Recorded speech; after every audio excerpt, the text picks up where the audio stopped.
राधा जी एक बार कृष्ण जी से कहती हैं कि कृष्ण, अगर मैंने कभी कुछ ऐसा फैसला ले लिया जिस पे हमारे रिश्ते पर असर होगा, तो क्या तब भी तुम मेरे साथ ऐसे ही रहोगे?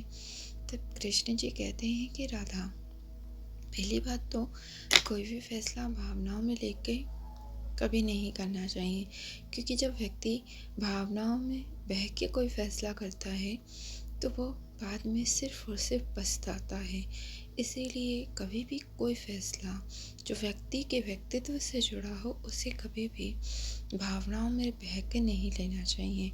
सोच समझ के सही विवेक के साथ अगर कोई फैसला करोगे तो उसमें अवश्य ही जीत तुम्हारी होगी, परंतु भावनाओं में बह के अगर तुम कोई भी फैसला करोगे तो तुम्हें व्यर्थ का ही पछतावा होगा। क्योंकि व्यक्ति भावनाओं में जब रहता है तो सिर्फ और सिर्फ वो एक ही पहलू को देखता है, और फैसले कभी भी एक पहलू को लेकर नहीं लिए जाते। जब भी हम कोई फैसला लेते हैं तो हमें परिस्थिति का पूर्णतः निरीक्षण करना चाहिए, उसको समझना चाहिए, उसके बाद ही कोई फैसला लेना चाहिए। भावनाओं में अगर व्यक्ति बहता है तो सिर्फ और सिर्फ वो उसी परिस्थिति को देखता है जो वो देखना चाहता है, परंतु सिक्के के जिस तरह के दो पहलू होते हैं, उसी तरह से भावनाओं को भी सोच समझ के ही आपको उस कार्य को करना चाहिए। भावनाओं में बह के अगर परिस्थिति के हिसाब से फैसला ना लिया गया, राधा जी कहती है कि अगर मैं भावनाओं में लेके कोई फैसला ले रही हूँ तो उसमें अहित कैसा होगा। तब श्री कृष्ण कहते हैं कि भावनाओं में जो फैसले लिए जाते हैं उसमें निश्चित ही उस समय की जीत होती है, परंतु आगे के समय के लिए वर्तमान में सिर्फ और सिर्फ आपको दर्द मिलता है, क्योंकि उसमें आप अपने अहित करते हैं। तब राधा जी कहते हैं कि कृष्ण, फैसले लेना इतना भी मुश्किल क्यों होता है? तब श्री कृष्ण कहते हैं, देखो राधा, इस समय तुम दुखी हो, इसीलिए तुम इस तरह का प्रश्न कर रही हो।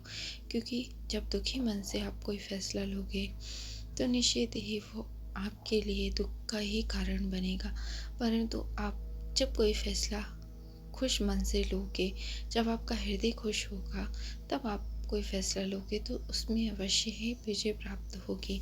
तब राधा जी कहती हैं कि कृष्ण, मैं सिर्फ इतना चाहती हूँ कि मैं कोई भी फैसला लूँ उसमें मैं कभी भी किसी भी चीज़ से ना दुखी रहूं, ना कोई मुझसे दुखी रहे। तब श्री कृष्ण कहते हैं, राधा, यह तो हो ही नहीं सकता ना कि कोई तुमसे दुखी रहे।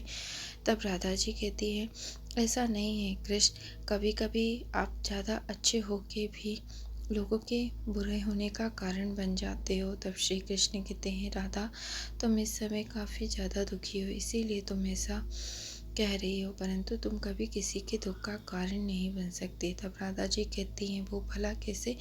तब श्री कृष्ण कहते हैं, राधा, तुमसे तो व्यक्ति के मोक्ष का मार्ग है, तुम वो धारा हो जो नदी में भी उल्टी बहती हो, तुम नियति का लेखा बदल सकती हो, तुम कभी कुछ गलत नहीं कर सकती हो, तुमसे संसार की जीवन की धारा जुड़ी है, तुमसे संसार जुड़ा है। जिस तरह से तुम्हारे माता पिता तुमसे प्रेम करते हैं, उसी तरह से संसार प्रेम करता है।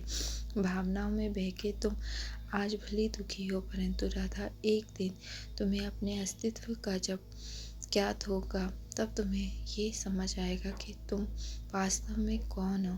तब राधा जी कहती हैं, वो भला कब?